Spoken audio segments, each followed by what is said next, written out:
여러분 안녕하십니까? 십자가 복음방송 주일 설교 시간입니다. 오늘 2월 17일 주일 하나님이 주시는 말씀은 마가복음을 함께 봅니다. 12장 18절에서 27절까지 말씀 같이 읽겠습니다. 시작. 부활이 없다 하는 사두개인들이 예수께 와서 물어 이르되 선생님이여, 모세가 우리에게 써주기를 어떤 사람의 형이 자식이 없이 아내를 두고 죽으면 그 동생이 그 아내를 취하여 형을 위하여 상속자를 세울지니라 하였나이다. 7형제가 있었는데 마지가 아내를 취하였다가 상속자가 없이 죽고, 둘째도 그 여자를 취하였다가 상속자가 없이 죽고, 셋째도 그렇게 하여 7이 다 상속자가 없었고 최후의 여자도 죽었나이다.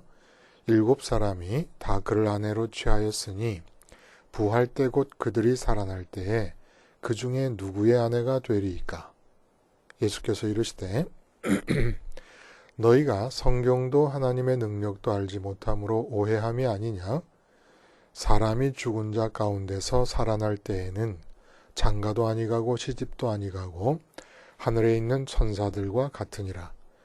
죽은 자가 살아난다는 것을 말할진대 너희가 모세의 책 중 가시나무 떨기에 관한 글에 하나님께서 모세에게 이르시되 나는 아브라함의 하나님이요 이삭의 하나님이요 야곱의 하나님이로라 하신 말씀을 읽어보지 못하였느냐? 하나님은 죽은 자의 하나님이 아니요 산 자의 하나님이시라. 너희가 크게 오해하였도다 하시니라. 네, 오늘 이 본문 말씀 중심으로 남과 여 부활 전 프로그램이라는 제목의 하나님 말씀 증거합니다. 남과 여 부활 전 프로그램. 여러분, 프로그램이라는 말을 요즘 굉장히 많이 씁니다. 원래 17세기에 처음으로 등장한 단어라고 그래요. 라틴어로서 미리 쓴다라는 뜻입니다. 그래서 미리 쓴다라고 하는 말이 뜻하듯이 운동회가 일어난다. 그러면 이제 운동회에서 일어날 일들의 순서를 미리 쓰면 프로그램이 되는 거죠. 또 음악회가 있으면 연주될 곡목을 순서대로 미리 짜놓으면 그게 프로그램이 됩니다. 근데 이제 이것이 라디오와 TV가 상용화되면서 라디오나 TV 방송 목록이나 방송 편성표를 말하기도 하다가 이제는 방송되는 그 내용 자체를 일컫는 말로 사용하기도 합니다. 예를 들어 유머 1번지. 요즘은 이 KBS에서 주일날 저녁 때 하는 이 코미디 프로그램이 이름이 뭔지 모르겠는데 하여간 유머 1번지다 그러면 코미디 프로그램이다 아니면 예능 프로그램이다 이렇게 얘기를 해요. 그 대신에 뭐 모래시계라든지 요즘 했던 드라마 중에 스카이 캐슬 같은 그런 드라마는 또 드라마 프로그램이다. 그리고 뉴스라든지 그 외에 뭐 토론 프로그램 토론 그런 것들은 시사 프로그램이라 그러고 또 다큐멘터리로 내용이 구성되어 있는 다큐 프로그램 등등이 있습니다. 근데 이 프로그램이란 말을 좀 우리가 분명하게 머릿속에 좀 이렇게 붙잡기 위해서 프로젝트와 한번 비교를 해봅니다. 프로젝트도 프로그램도 영어 사전을 찾아보면 둘 다 계획이라는 의미가 담겨져 있어요. 그리고 둘 다 굉장히 다양한 경우에 사용되고 적용되고 있는 단어입니다. 어떨 때는 혼용되고 있는 것 아닌가라는 느낌을 받을 정도로 정확하게 구분하기가 쉽지가 않아요. 이럴 때는 예를 한번 들어봅니다. 그 예를 드는 것이 상당히 제한되고 국한된 경우에 한한 것이라도 분명하게 하는 거에는 도움을 줘요. 그래서 국토개발이다 라고 할 때는 국토개발 프로그램이란 말을 쓰지 않아요. 국토개발 프로젝트라고 그러죠. 또 말씀드린 대로 뉴욕 브로드웨이에서 하는 뮤지컬이다. 그럼 그 공연 프로그램이라고 그러지 공연 프로젝트라고 얘기를 하질 않습니다. 공연 프로그램을 만들기 위해 계획을 세울 때는 프로젝트라는 말을 씁니다만은 그 계획대로 실행되는 내용은 프로그램이라는 말을 씁니다. 그래서 이 TV 프로그램이나 공연 프로그램 같은 것은 TV 속에서 방송이 되고 나면 없어져요. 그렇죠? 공연장에서 공연된 뒤로는 없어지는 겁니다. 교회에 수많은 프로그램들이 있는데 시간이 지나면 다 없어집니다. 그러나 국토개발 프로젝트의 일환으로 세워진 경부고속도로나 예를 들어 영일만 등은 만들어진 뒤에도 계속 지속되고 있는 거예요. 프로젝트와 프로그램이 이 두 단어가 적용되는 경우마다 의미가 이제 차이가 있겠습니다만은 아주 크고 개괄적으로 그러나 분명하게 우리가 그 차이를 느낄 수 있는 것은 바로 여기 있다는 거예요. 응? 국토개발 프로젝트에 의해서 경부선이 만들어지고 화력발전소나 원자력발전소가 만들어지면 그것들은 계속 지속되는데 반면에 프로그램은 TV나 공연장에서 시간이 지나고 나면 방송되거나 공연되고 난 뒤에는 사라져버린다는 겁니다. 근데 내가 남자다, 내가 여자다라고 하는 것이 바로 이렇게 프로젝트에 의해서 나온 결과물이 오래 지속되는 것과 같은 것이 아니라 공연장에서 공연을 하고 나면은 사라져버리고 TV 속에서 방영이 되고 나면 사라지는 프로그램이라는 겁니다. 그래서 그냥 내가 남자라는 것은 나라는 인격이 남자인 것이 아니고 나라는 인격이 남자라는 이름의 프로그램에 참여하고 있는 것이라는 거예요. 내가 여자라 그래도 내 인격이 여자인 게 아닙니다. 내 인격이 여자라고 하는 프로그램에 참여하고 있는 사람이라는 거예요. 프로그램 참여자예요.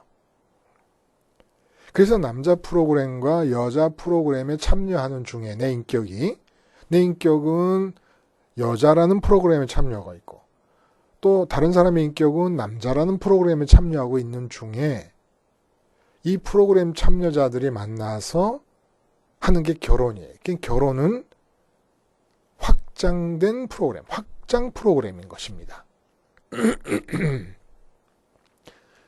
텔레비전에서 방영되는 예능 프로그램, 시사 프로그램 이런 것처럼 세종문화회관에서 공연되는 뮤지컬 프로그램처럼 부부도 프로그램이라는 거예요. 그리고 이것이 부부가 프로그램이라면 이 관계에서 비롯되고 있는 부모와 자녀 관계도 한번 공연장에서 공연을 하고 나면 끝나는 것처럼 이 세상이라는 공연장에서 한번 해보고 나면 끝나는 프로그램이라는 거예요. 내 아들이 내 아들인 것이고 내가 그 아들과 딸의 아빠인 거 엄마인 것이 영원한 의미를 담고 있는 게 아니라는 겁니다. 이 세상은 프로그램 공연장이에요. 어떤 의도에 의해 만들어진 프로그램들이며 어떤 내용을 시행해야 하는 프로그램인지는 살펴보겠습니다만은 어쨌든 다잡아서 결론부터 얘기하자면 이 세상은 프로그램이 실행되는 장소라는 겁니다. 공연장처럼 아니면 세상 전체가 TV 박스 아닌 것처럼 프로그램이 방송되는 것과 같은 프로그램의 현장이라는 거예요. 오늘 본문은 사두개인들이 예수님께 와서 부활 논쟁을 일으키고 있는 내용입니다. 예수님 당시 유대인에게는 세 종파가 있었어요. 바리새파가 있었고 사두개파가 있었고 에센파가 있었습니다. 이 중에서 특별히 사두개인들은 이제 그 솔로몬 당시 대제사장이었던 사독을 직계 조상으로 하여 세습적으로 제사장직을 수행해 오던 사람들인데 일반 백성과는 구분된 아주 그 귀족 계층이지요. 그래서 매우 폐쇄적이고 배타적인 집단이었습니다. 근데 이들이 어떤 자들이냐면 굉장한 유력자들이라서 사내들인 공회의 회원 자리는 물론이고 대제사장과 주요 직분의 제사장직은 거의 이들이 차지하고 있었다고 해도 과언이 아닐 정도였어요. 근데 이렇게 대제사장과 주요 직분의 제사장직을 차지하고 있었음에도 불구하고 이들은 종교적이라고 하기보다는 정치적 이익 추구의 성격이 더 강한 집단이었습니다. 그러니까 친일파처럼 친로마파들이 바로 이들이었어요.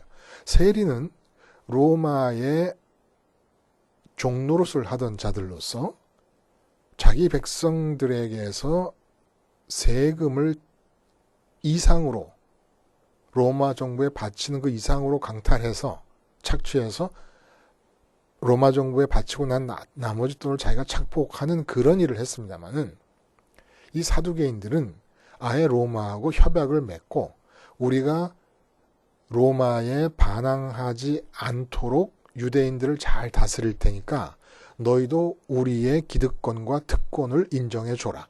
이렇게 딜을 하고 유대 사회를 로마 식민지 하에서 이끌어가던 자들이었다는 거예요. 근데 이들이 대제사장과 제사장직을 행했음에도 불구하고 모세 오경만을 경전으로 인정하면서 내세라든지 부활이라든지 천사라든지 이런 것을 전혀 인정하지 않았어요. 반면에 화가 있을진저 하고 예수님께 저주를 받았지만 그 바리새인들의 종교 사상 속에는 부활과 내세와 천사 등에 대한 믿음이 있었습니다. 그래서 바리새파와 사두개파가 계속해서 교리적 충돌을 일으키고 있으면서 유대 사회에 어떤 정신적이고 종교적인 흐름이 흘러가고 있었다는 거예요. 그래서 사두개인이 바리새인과 늘 논쟁을 벌이고 있는데 바리새파도 아니고 사두개파도 아닌 예수님과 예수를 따르는 그 제자들이 나타나면서 사두개파 사람들이 와서 시비를 건 거예요. 그러니까 바리새인은 아닌데도 부활을 믿는다는 겁니다. 그래서 부활에 대한 논쟁이 벌어진 것이죠. 오늘 본문은. 근데 이 논쟁을 우리는 저 아래 뒤에서부터 거꾸로 보는 겁니다. 먼저 26절과 27절부터 보는 거예요. 그래서 26절 다시 읽어보면은 죽은 자가 살아난다는 것을 말할진대 너희가 모세의 책 중 가시나무 떨기에 관한 글에 하나님께서 모세에게 이르시되 나는 아브라함의 하나님이요 이삭의 하나님이요 야곱의 하나님이로 하신 말씀을 읽어보지 못하였느냐? 하나님은 죽은 자의 하나님이 아니요 산 자의 하나님이시라. 너희가 크게 오해하였도다. 이 구절들의 의미부터 정확히 좀 이해하자는 거예요. 거꾸로. 여기서 여러분 이걸 다 이해 잘 하십니까? 하나님은 죽은 자의 하나님이 아니요 산 자의 하나님이시라. 나는 아브라함의 하나님이요 이삭의 하나님이요 야곱의 하나님이다. 응? 이 말씀이 무슨 뜻인지 이해가 잘 가십니까? 부활에 관해서 말씀하시는데 먼저 예수님의 생각하시는 부활은 마리아와 마르다의 오라비 나사로 있지 않습니까? 그 나사로가 죽었다가 무덤에서 시체가 다 썩어가는 중에 부활을 하지 않아요? 이런 부활이 아니라는 거예요. 나인성 가부의 외아들이 죽어서 공동묘지로 가고 있는 중에 예수님과 만나서 다시 살아나지 않습니까? 이런 부활이 아니라는 겁니다. 그들은 부활했다가도 다시 죽었습니다. 예수님이 생각하시는 부활은 이렇게 우리 인간들이 판단할 때 죽었구나. 의사가 사망 선고를 합니다. 죽었다. 그래서 생물학적으로 의학적으로 죽었다고 판단되는 상태로부터 다시 살아나는 부활이 아니라는 거예요. 예수님을 통해서 온 인류에게 적용될 부활은 그런 부활이 아니라는 겁니다. 여전히 살아있는 자가 부활하는 것이라고 말씀하고 계시는 거예요. 오늘 본문에서. 그러니까 부활에 대한 잘못된 고정관념이 죽었다가 다시 살아난다는 것인데 오해라는 거예요. 왜냐하면 하나님은 죽은 자의 하나님이 아니요 산 자의 하나님이시라. 너희가 크게 오해했다. 이 말씀 무슨 얘기냐면 예수님 당시의 유대인들이나 지금 우리도 지금 현재 죽어 있다고 생각하는 아브라함과 이삭과 야곱이 지금 이 시각 현재에도 하나님에게 전혀 죽은 상태가 아니라는 겁니다. 우리가 죽었다고 생각할 뿐이지 하나님에게는 아브라함과 이삭과 야곱이 죽은 자가 아니라는 거예요. 그래서 지금 아브라함과 이삭과 야곱이 살아있는 중에 하나님을 자기의 하나님으로 소유하고 있다는 겁니다. 아브라함의 하나님, 이삭의 하나님, 야곱의 하나님이라는 것은 아브라함, 이삭, 야곱이 하나님을 자기의 하나님, 자기의 기업, 자기의 몫으로 가지고 있는 중이라는 거예요. 무려 시간이 4,000년이나 흘렀는데도 불구하고. 그리고 모세가 가시나무 떨기 불꽃에서 가시나무 불꽃 떨기에서 하나님을 만났을 때 그때도 이미 아브라함이 죽은 지가 500년이 지났을 때입니다. 근데 모세에게 뭐라 그러시냐면 아브라함이 아직 살아있어. 너는 지금 아브라함이 죽은 줄 알지? 근데 아브라함이 아직 살아있어서 나를 자기의 하나님으로 갖고 있는 중이야. 그래서 나는 그 살아있는 아브라함의 하나님이다. 살아있는 이삭의 하나님이고 살아있는 야곱의 하나님이다. 이렇게 말씀을 하시는 겁니다. 우리 눈에는 안 보여. 모세의 눈에 안 보이고 유대 사람들 눈에도 안 보였고 지금 우리 눈에도 안 보여. 그러니까 저희 할머니, 외할머니 다 잘 믿으시다가 돌아가셨거든요. 그리고 제가 장례를 치른 그런 많은 성도님들이 계신데 그분들이 하나도 죽은 게 아니라는 거예요. 그분들의 하나님, 그분들이 지금 하나님을 소유하고 있고 하나님을 갖고 있고 하나님을 챙겨서 자기의 몫으로 쥐고 있다는 겁니다. 죽은 게 아니에요. 그렇다면 부활에 관해서 얘기하는 중에 예수님이 하시는 말씀은 2000년 전에 아브라함과 이삭과 야곱도 죽지 않고 있다라고 한다면 그러면 부활은 뭡니까?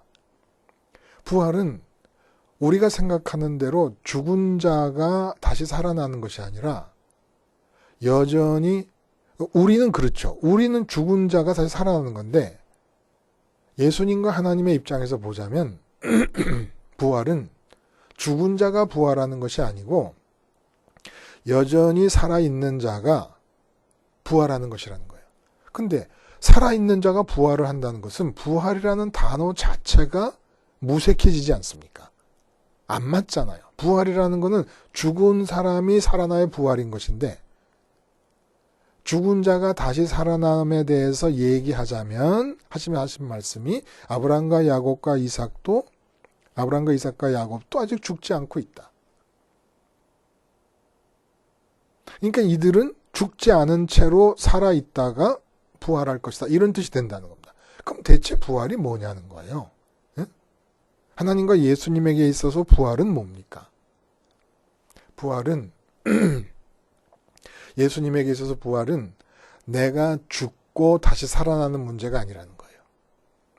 내 인격이 계속 살아있는 중에 입고 있는 몸체가 고깃덩어리 재료로 만들어진 몸에서 신령한 재료로 만들어진 몸으로 변형이 일어나는 것. 몸을 바꾸어 입는 것이 부활이라는 겁니다. 그래서 우리가 십자가에서 세상에 대해 죽는다 할 때도 세상에 대해 죽는 것을 말하는 거예요. 세상에 사로잡혀 있던 내가 죽고 세상으로부터 자유로워진 나로 부활하는 겁니다.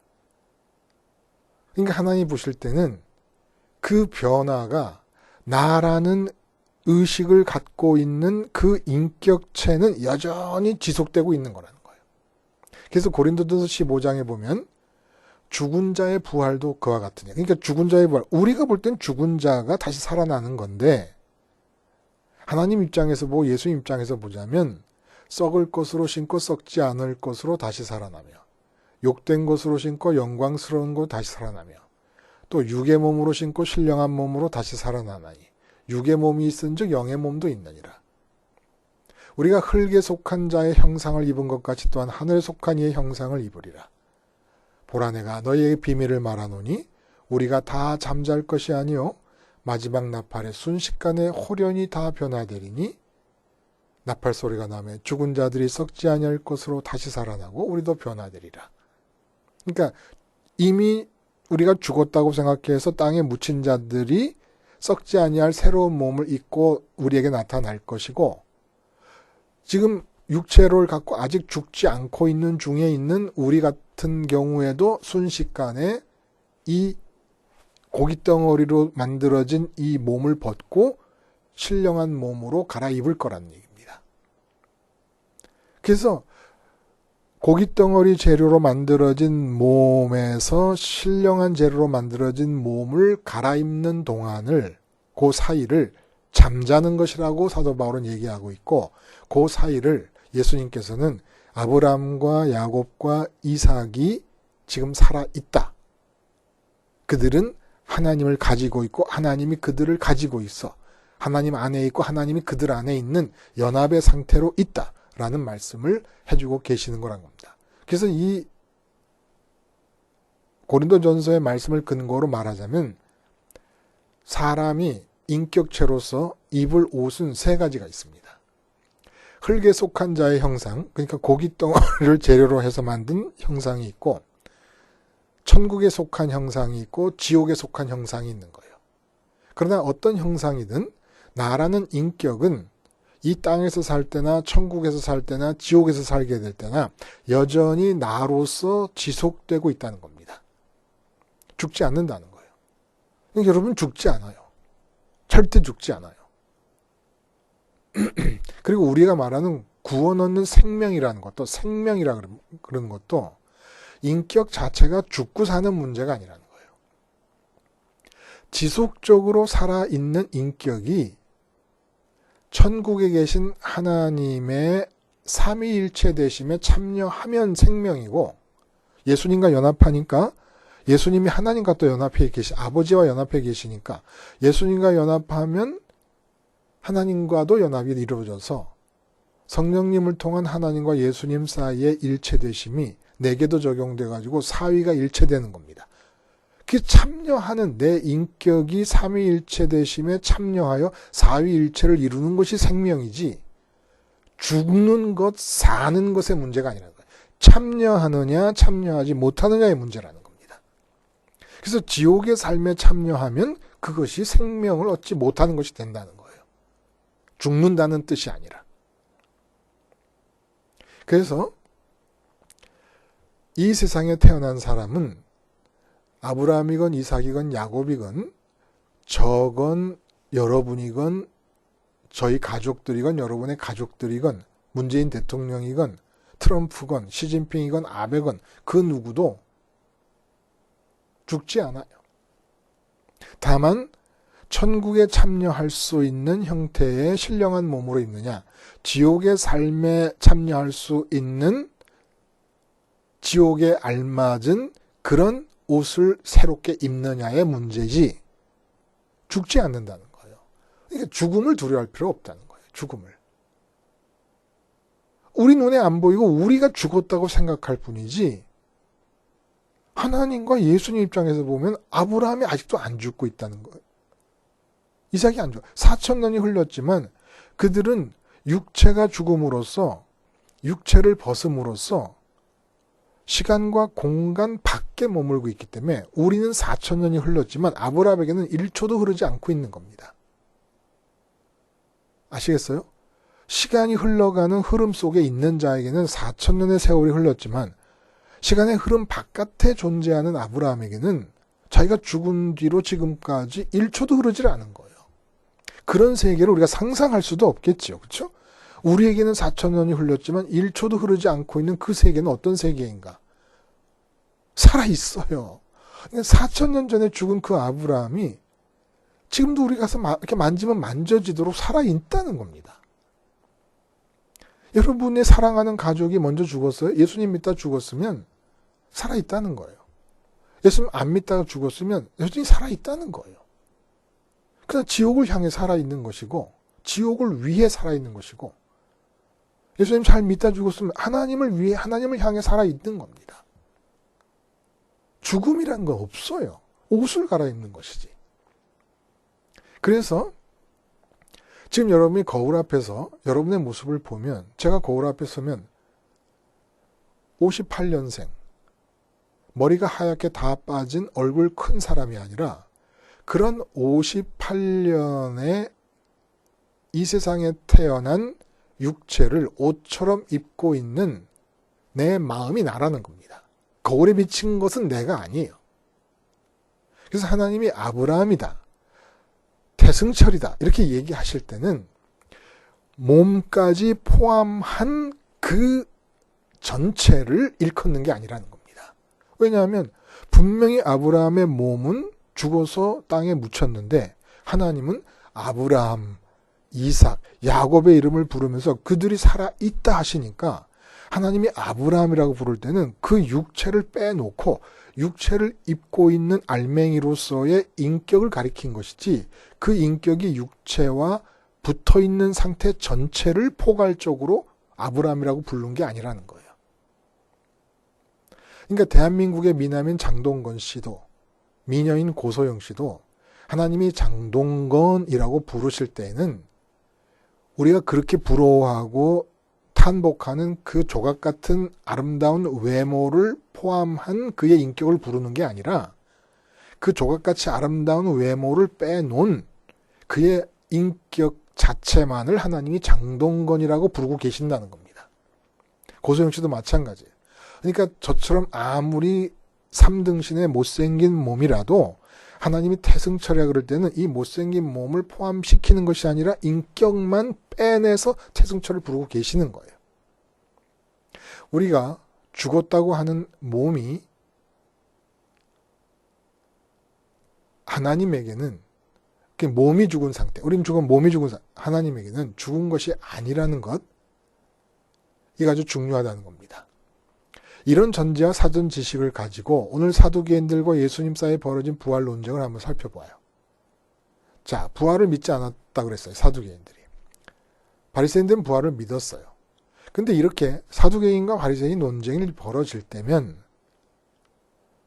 서로 상대방을 제압하기 위하여 사용한 논리의 무기가 있었습니다. 논리의 무기.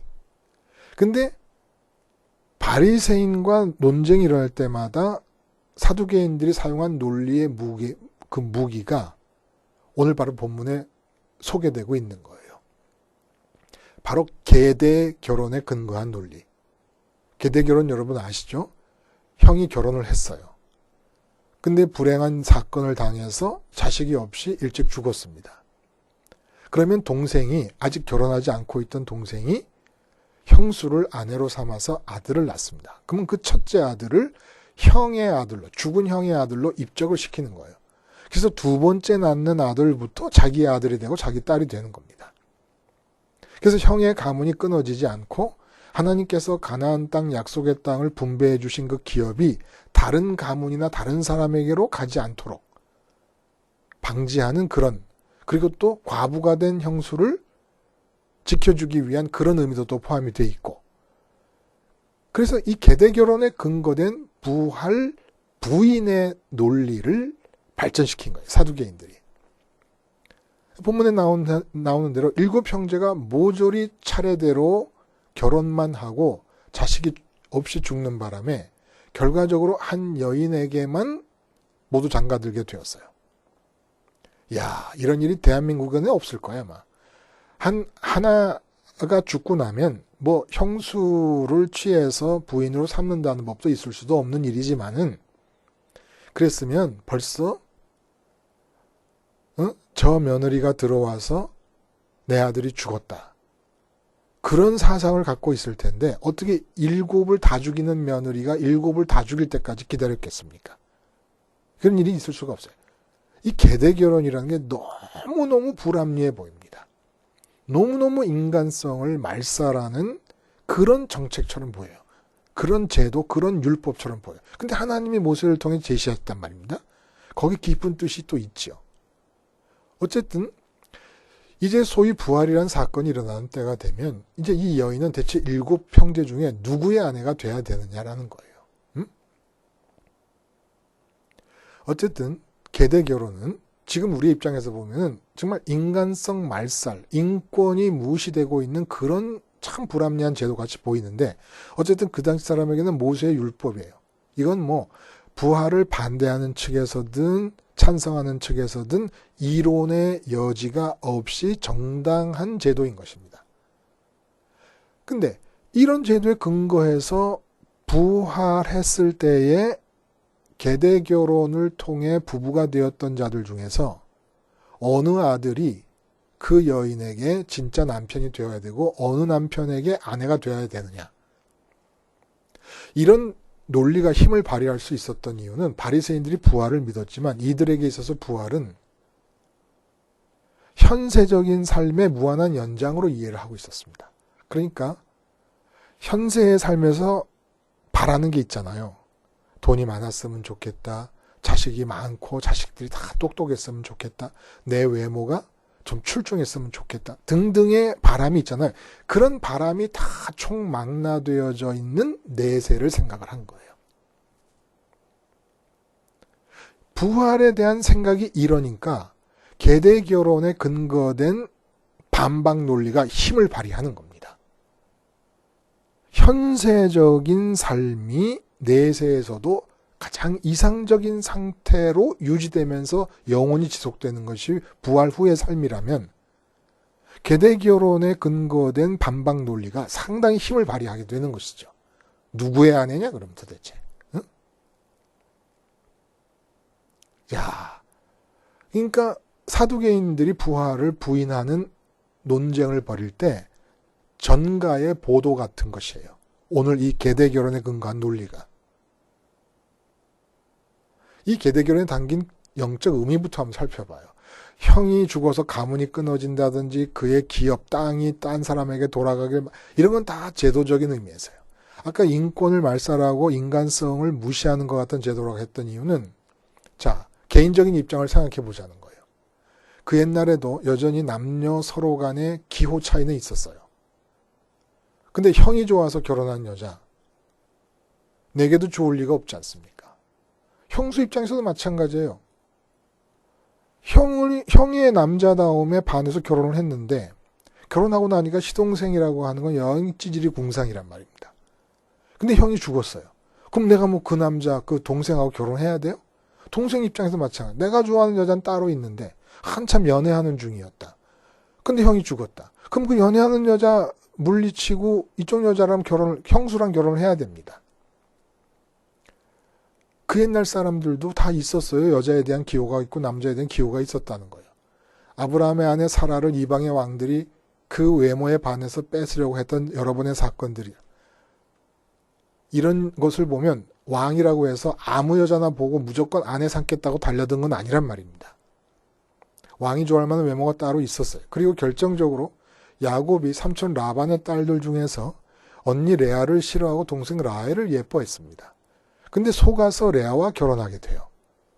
그러니까 7년을 일하고 레아와 결혼하고 나서 7년을 더 일해 14년을 종으로 살면서 라헬을 아내로 얻습니다. 얼마나 이뻤으면.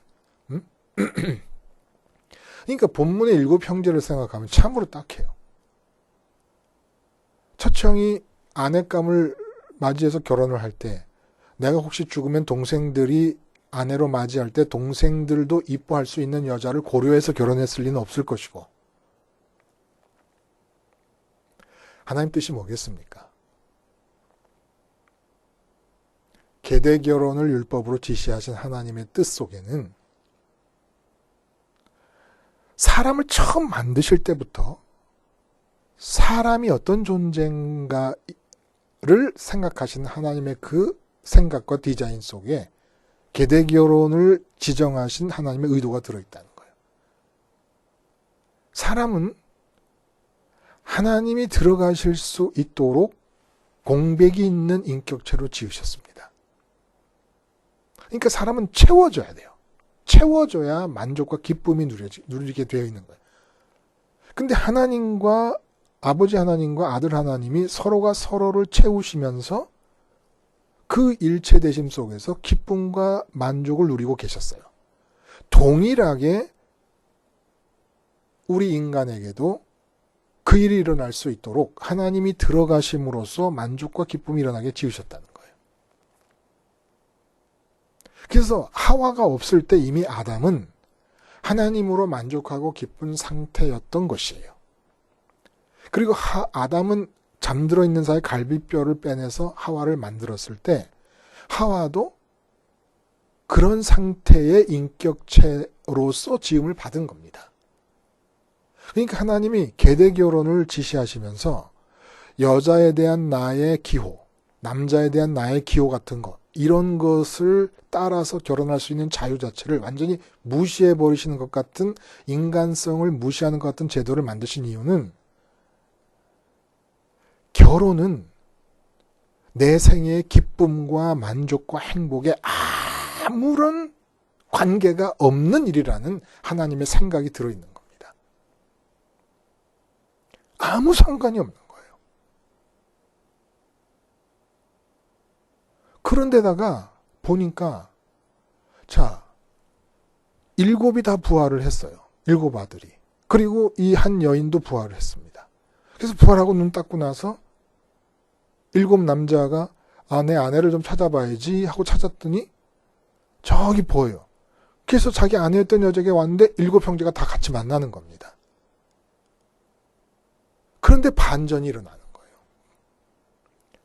아내였던 그 사람을 만나고 보니까 그 사람이 여자가 아닌 거예요.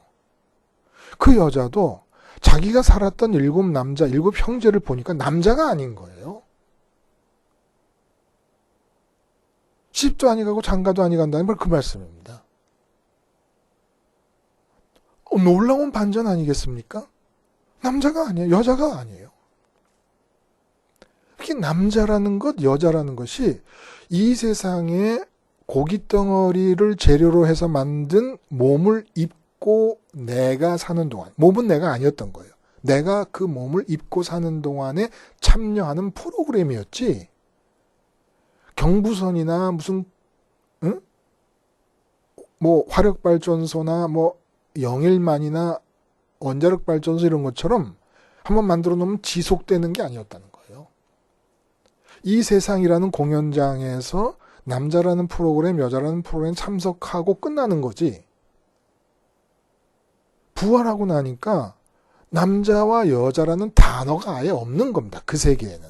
부활한 세계에서.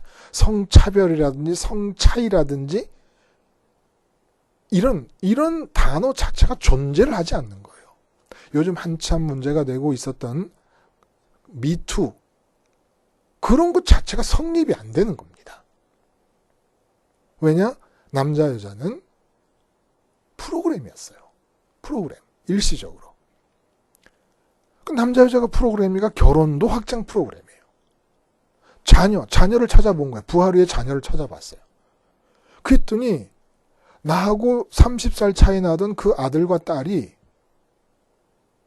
30살 아래의 존재가 아니더라는 거예요. 똑같이 0이더라는 거예요. 그리고 딸도 딸이 아니야. 아들도 아들이 아니야. 아들과 딸이라는 것도 남자와 여자지 않습니까? 남자도 아니고 여자도 아니에요. 신령한 몸으로 있구나. 그러니까 하나님의 성격은 어떤 성격이시냐? 나무 하나에 달려있는 이파리가 몇 개겠습니까? 수만? 수십만? 근데 하나도 같지가 않다는 거예요. 이파리가. 그런 것처럼 우리가 신령한 몸으로 부활해서 살게 될 때 어느 한 사람도 똑같이 생긴 사람이 없을 거예요. 신령한 몸으로. 근데 이것은 우리가 지금 이 땅에 몸을 입고 사는 동안에는 잘생긴 사람, 못생긴 사람 구분이 가는데, 분명히 제가 약속드리고 예언할 수 있는 것은 신령한 몸으로 있고 부활한 세상에 태어났을 때는, 부활하여 세상에 태어나면은 못생긴 사람이 존재하지 않을 겁니다. 모두가 잘생겼는데 잘생겼다는 느낌을 받음에 지루함이 없어요. 여길 봐도 잘생겼고 저길 봐도 예쁘고 다 잘생기고 이쁜데 잘생김에 물리질 않고 이쁨에 물리질 않는 그런 형상들이 돼서 살 거예요. 그러니까 겨울 보면서 장동건 씨나 고소영 씨처럼 이쁘지 않더라도 조금만 참아요. 조금만 참아. 아주 기절할 정도로 이쁜 모습이 될 것이니까. 그래서 이 프로그램이 도대체 그러면 왜 실행되는 프로그램이라는 질문이 생기는 거예요. 이제 남자라는 프로그램, 여자라는 프로그램, 부부라는 확장 프로그램, 부모와 자녀 관계라는 프로그램. 도대체 이 프로그램이 왜 생기는 거냐? 하나님이 계대 결혼을 지시하심에 있어서도 하나님의 바뀌지 않는 속성은 뭐냐면 절대적으로 인간의 창조주로서 인간을 생각하실 때면 제일 먼저 생각하시는 것이 인간의 기쁨, 인간의 만족, 인간의 평안입니다. 그 기쁨과 만족과 평안을 주시기 위해서 인간을 만드신 거예요. 그래서 속을 뻥 비게 만드신 겁니다. 근데 이 속이 텅 빈 것을 채움으로써 기쁘고 만족과 행복한 것은 절대로 결혼을 통해 이루어질 것이 아니기 때문에. 그러면 결혼을 통해서 기쁨과 만족을 얻을 것도 아닌데 못하러 남자라는 프로그램 만드시고 여자라는 프로그램을 만드셔서 그 프로그램에 참석하기 전에는 똑같은 영인데 똑같은 인격체들인데 그 인격체들을 남자 프로그램에 참여, 여자 프로그램에 참여해가지고 부부 확장 프로그램을 만드신 이유가 뭐냐는 겁니다. 바로 그 기쁨의 문제에 있다는 거예요. 인간의 아브라함의 하나님, 이삭의 야곱의 하나님이라고 말씀하실 때 그 인간의 위치는 육체와 세상이 있고 말씀드린 대로 성령과 하나님의 천국이 있는 두 세계 사이에 끼어 있습니다. 그러면서 끼어있는 마음은 비어있어요. 비어있기 때문에 두 세계 중 어느 세계를 통해서 마음을 흡수해 빨아들여서 채워야만 됩니다. 근데 이 육체의 세계는 공연장같이 프로그램이에요. 프로그램이 공연되고 있는, 방송되고 있는 TV 속과도 같고 공연장과도 같아요. 그럼 남자 프로그램, 여자 프로그램을 해서 부부 확장 프로그램을 만드시고 가족 프로그램을 만드신 이유가 뭡니까? 하나님과 하늘 쪽 성령님이 계시고 하나님 아버지와 아들 하나님이 계시는 그 천국 쪽으로부터 마음을 채워서 그 천국 기운을 공연하라는 거예요. 연주하라는 거예요. 천국의 노래를 부르고 천국의 기운을 뿜어내고 천국의 계획을 얘기하고 천국에서 받은 단어로 대화를 하고 천국 기운을 이 세상에 품어내라는 겁니다. 그래서 남자라는 프로그램에 참석해서 할 수 있는 것은 여자를 만남으로써 여자 프로그램에 참석하고 있는 상대방에게 천국 기운을 뿜어내라는 것이 프로그램의 목적이라는 거예요. 그래서 이 지구는 공연장입니다. 공연장. 내가 공연을 할 때 나의 공연을 보게 될 자가 누굽니까? 내가 남자 프로그램에 참여하고 있는 자라면 여자 프로그램에 참여하고 있든지, 아니 뭐 동일하게 남자 프로그램에 참여하고 있든지, 가족이든지 아들이든지 부모든지 자식이든지 그 모든 사람을 청중으로 생각해가지고 천국과 이 세상 사이에 끼어있는 마음이 천국을 빨아들여 기쁘고 만족한 상태에서 천국 기운으로 공연하고 연주를 하라는 거예요. 이게 프로그램의 목적이었다는 겁니다. 근데 부활을 인정을 하든 부활을 거부하든 완전히 오해 속에서 살았다는 거예요. 놀라운 비밀이 있죠. 내가 사내 아이로 태어나서 남자로 사는 게 아닙니다. 내가 계집아이로 태어나서 여자로 사는 게 아니에요. 내가 계집아이 남자아이로 태어난 것이 아니라 내가 태어나서 옷을 입은 것뿐입니다. 프로그램에 참석한 것뿐이라는 거예요. 그래서 교회에서 이런 프로그램 많이 하잖아요. 그 참여하다가 끝나면 집에 돌아갑니다. 프로그램에 참여했다가 끝이 났다고 해서 슬피 울며 일을 가는 사람이 누가 있습니까? 이 세상에서 나라는 인격이 한번 태어나면 죽지 않게 되는 것인데 그 인격이 육체 몸을 입고 남자 프로그램에서 여자 프로그램에 참석을 했으면 그것이 끝날 때 슬피 울며 일을 갈 필요가 뭐가 있습니까? 나는 안 죽어요. 다만 그 프로그램의 의미는 뭐예요? 목적은 뭐예요? 얼마나 하늘 기운을 받아서 하늘 기운으로 공연을 했느냐라는 걸 보시기 위함이에요. 그래서 결혼을 시켜놓고 하나님이 기대를 갖고 침을 꼴깍꼴깍 삼키시면서 바라보고 있는 것은 무엇입니까? 남자가 그 마음이 남자라는 프로그램에 참여한 그 인격이 하늘로 가득 채워가지고 여자라는 프로그램에 참여되고 있는 그 인격을 향해서 하늘 기운을 뿜어내는 것. 그럼 하나님이 공연을 보고 감동한 사람들이 박수 치듯이 박수를 치는 겁니다. 잘했다, 잘했어. 잘했다, 잘했어. 그래서 아내는 지금 돈 없다, 뭐 불평을 막 하고 있는데 남편은 하늘 기운으로 가득 찬 마음으로 그 불평, 불만이 많은 아내 앞에서 계속 천국 기운을 뿜어내는 겁니다. 아무리 모욕적인 언사를 막 입에서 내뱉어도 거기에 휩쓸리지 않고 그걸 받아들이지 않고 그걸 화가 나는 것은 그걸 받아들였기 때문 아니겠어요? 그걸 받아들이지 않고 천국 기운으로 밀고 나갑니다. 천국에 있는 하나님과 예수님과 성령님과 천사들이 제일 보기에 아름다워하고 끊임없이 아름다워하고 지루해하지 않고 아름다워하는 것이 이 세상에 살고 프로그램에 참여한 우리들이 천국 기운을 받아서 이 세상 누구를 만나든지 천국을 연주하고 천국 프로그램을 방영하고 사는 사람들의 모습. 가장 아름다워 가장 감동하는 거예요. 그래서 며칠 전에 저기 경상남도 어느 그 군에 살고 계시는 목사님 부부가 오셨어요.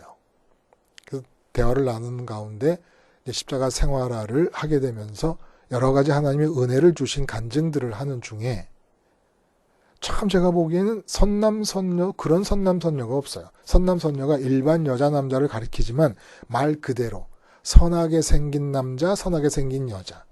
두 분 다 아주 선하.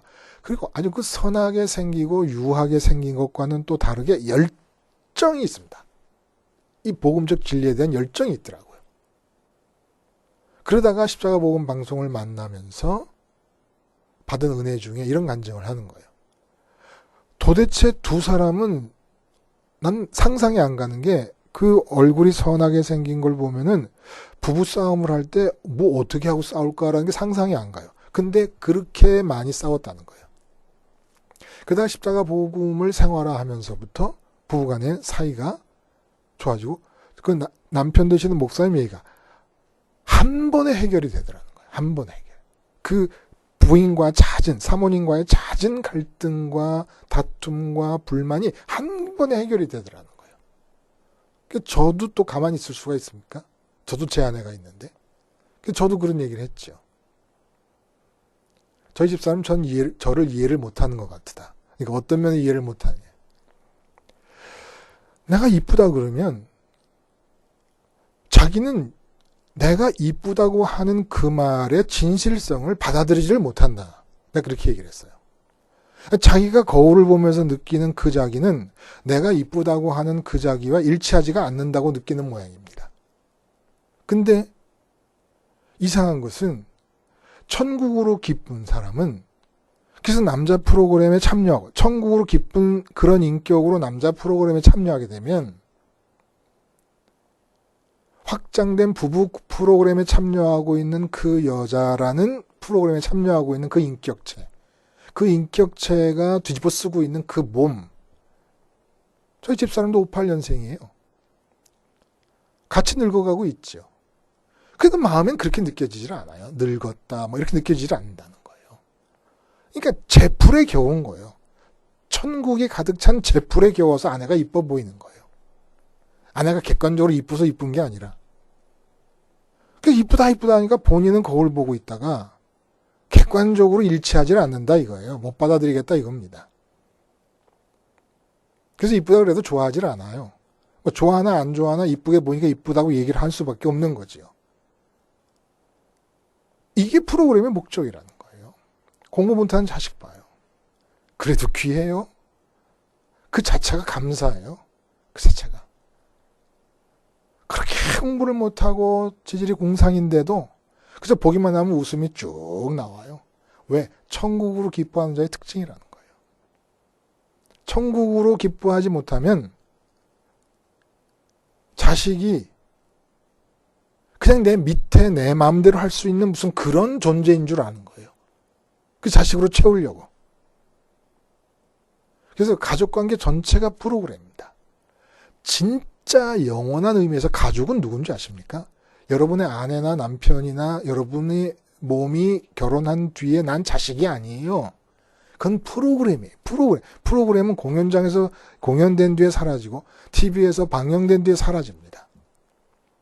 진짜 여러분의 가족은 하늘을 기쁨으로 받아들이는 자들이 여러분의 가족이에요. 하늘 때문에 기쁜 자들이. 그래서 아내에게 남편이 하늘로 채워서 공연을 하고 있다 그러면 옆에 박서방이 자기 아내에게 공연하고 있을 때 아내와 내가 가족이 아니라 실제로는 옆집의 박서방, 자기 아내에게 나처럼 하늘 기운으로 가득 차서 아내 앞에서 천국을 공연하고 있는 그 박서방이 진짜 내 가족이라는 겁니다. 왜냐? 그 사람이 박서방인 것도 내가 태서방인 것도 단지 프로그램이에요. 프로그램. 진짜 가족 되면 어디서 나타나느냐? 그 마음이 하늘로 채워져서 어디를 가든 누구를 만나든 천국을 공연하는 사람이냐가 결정짓는 거라는 거예요. 자, 그럼 다 됐어요. 우리 십자가 생활화 왜 합니까? 아담의 타락 이후에 생긴 이상한 기질이 있어요. 어떤 기질이냐면 몸이 육체로 만나는 세상이 있고 성령님을 통해 만나는 천국이 있어요. 근데 이 마음이 타락 후에 육체 친화적인 기질이 돼버린 거예요. 하여간 잠깐 한눈을 팔면 이 프로그램이 일시적인 프로그램이라는 걸 모르고 이 육체를 입고 있는 이게 일시적인 프로그램이라는 걸 모르고 여기에 영원한 의미가 있다는 듯이 마음을 다 투자를 해버리는 겁니다. 마음이 투자된다는 건 뭐예요? 영원한 의미가 있음을 인정해버리는 거예요. 말로, 지식으로, 논리로 아무리 이 세상은 일시적이다라고 얘기를 해도 지금 내 마음이 투입되고 있으면 영원한 의미를 인정하는 거예요. 왜요? 마음은 영원한 것이니까. 아브라함의 마음도 이삭의 마음도 야곱의 마음도 그리고 그 당시 믿지 않던 멜기세덱의 마음도 그 누구도 이방인들의 모든 마음도 다 죽지 않아요. 근데 그 죽지 않는 마음을 투입해버린다는 것은 마음을 담아서 자기가 남자인 줄 알고 마음을 담아서 자기가 남편인 줄 알고 마음을 담아서 자식이 내게 기쁨을 주기를 바라고 그래서 영원한 의미를 부여해버리면 그게 바로 죄악이라는 거예요. 프로그램인데 프로그램, 일시적인 프로그램에 영원히 살아야 될 마음을 거기다 왜 투입을 합니까? 이게 바로 죄예요. 원죄가 우리에게 기질을 형성시켜줬는데 어떤 기질? 육체 친화적 기질을 갖게 됐어요. 그래서 하여간 마음이 비어있는데 한눈만 팔면은 나도 모르게 육체를 통해 만나는 세상으로부터 기쁨을 획득하려고 하면서 안 해 하면은 지금 어떤 영이 어떤 인격체가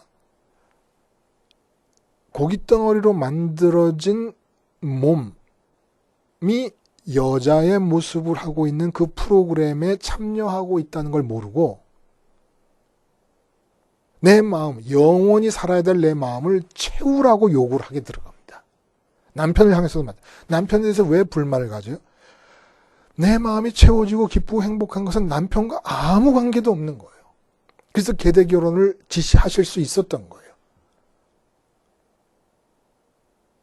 그리고 남녀가 만나는 것은 그냥 하나님이 정해주신 대로 만날 수밖에 없는 것이고, 이게 아무런 관계가 없으니까 단지 그것은 공연장일 뿐이에요. 공연장. 아내도 남편도 공연장. 내 공연을 대상이고 내 공연을 보게 되는 시청자고 관중이고 청중이고. 근데 거기에 영원한 의미를 자꾸 부여하는 거예요. 그래서 십자가 생활화가 필요하다는 겁니다. 여러분은 안 죽어요. 안 죽되 육체의 몸을 벗어버리고 나면 천국 친화적인 몸을 입을 것이냐, 지옥 친화적인 옷을 입을 것이냐 결정될 것입니다. 그럼 누가 천국 친화적인 옷을 입습니까? 프로그램을 만드신 하나님의 본래 의도에 충실한 사람. 이 마음을 영원한 세계인 천국으로 가득 채워서 이 땅에서 만나는 모든 사람에게 천국을 공연하는 자들. 그들이 바로 육체라는 프로그램이 없어지면 이제는 프로그램이 아니라 프로젝트처럼 영원히 지속될 신령한 몸을 입고 아버지와 더불어 살게 될 것입니다. 죽음이라는 건 엄격히 말하면 존재하지 않아요. 육체의 몸이라는 프로그램이 있을 뿐입니다. 그리고 남자도 여자도 프로그램일 뿐입니다. 프로그램에 충실하기 위해서는 여자와 더불어 남자와 더불어 부부를 이루고 사는 동안에 충분히 아내에게, 남편에게 천국을 공연하세요. 그들이 내게 상대방이 내게 무엇을 줄 것을 바랄 필요가 없어요. 바래도 소용도 없고, 필요도 없고, 어떻게 내가 천국을 공연하느냐의 문제가 우리의 과제인 겁니다. 프로그램 참석자로서. 남성스러움, 여성스러움, 영원한 의미가 있는 게 아니에요. 프로그램일 뿐입니다. 하나님 앞에 가면 깜짝 놀랄 거예요. 저희 집사람이 얼굴도 요만하고 천상 여자지요. 그런 줄로 알고 하나님 앞에 가서 천상 여자 찾는데 내가 그 사람이다 라고 내 앞에 나타나면 전 기절할 것 같아요. 저희 집사람이 마찬가지예요. 머리 빠지고 다 늙어가던 절 보다가 신령한 몸으로 입은 저를 보면 기절할 거예요. 이렇게 멋진 인격체였는가라고 깜짝 놀랄 겁니다. 근데 그렇게 멋지게 될 인격체가 왜 이렇게 지금 문제를 안고 있고 더러워지고 주홍같이 붉은 죄에 물들어 있는 겁니까? 육체 친화적 성격 때문에, 육체 친화적 기질 때문에 자꾸 육체로 만난 세상에서 기쁨을 얻으려고 하니까. 그래서 죽자고 십자가 생활을 하자는 거예요. 우리 목숨이 끝날 때까지는 이 육체 친화성이 벗겨지지 않을 거예요. 그래서 계속 주님의 십자가를 붙잡고 보혈로 씻고 또 부활 승천하신 주님 붙잡고 하늘로 올라가고 계속해서 십자가에서 이 세상에 대해서 만족하고 기뻐하려는 나의 기질을 죽이는 겁니다. 세상 것으로 채우려는 나를 죽이는 겁니다. 오늘 아내와 남편을 보세요. 프로그램 참여자입니다. 나도 프로그램 참여자예요. 그럼 이 프로그램 참여자는 뭘 해야 됩니까? 천국을 공연하세요. 자식도 마찬가지예요. 자식에게 공부 잘하라고 그러고 어느 대학 들어가라고 족초대는 것이 부모가 할 일이 아니라 그 자식 앞에서 천국을 공연하는 프로그램 참석자입니다. 우리가 사는 이유는 프로그램 때문이에요. 프로그램의 목적이 뭡니까? 일을 하든 일에 대해서도 천국을 드러내고 사람에 대해서도 천국을 드러내고 천국 연주자로서 살아가는 겁니다. 그게 바로 프로그램의 목적이에요. 그러기 위해서 우리는 철저하게 십자가를 붙잡고 십자가 생활화를 하는 겁니다. 천국으로 기쁘려 하는 대신에 자꾸 육체로 만난 세상으로부터 기쁘려 하는 나를 십자가에서 완전히 못 박아 죽이는 거예요. 날마다 내일이면 또 살아나. 아침에 죽였다가 점심에 또 살아나요. 점심에 죽여도 저녁 때 또 살아나요. 그래서 십자가를 아예 붙잡고 사도 바울 말처럼 십자가를 짊어지고 다니지 않으면 해결이 안 되는 겁니다. 그래서 원죄의 기질을 이기고 프로그램 참석자로서 두둥실둥실 춤추며 천국 노래를 부르고 말만 해도 천국 노래요. 행동만 해도 천국의 춤이 되는 천국 공연자들이 될 수 있기를 바랍니다. 기도하시겠습니다. 하나님 아버지, 죽지 않게 피조물로서 만들어 주심을 감사합니다. 이제 육체라고 하는 이 프로그램에 참여하고 있는 동안 하늘로 채워진 천국 공연자들이 될 수 있기 위하여 오늘도 십자가 생활화에 마음과 뜻과 힘을 다할 수 있도록 우리를 붙잡아 주시옵소서. 예수님의 이름으로 기도드리옵나이다. 아멘.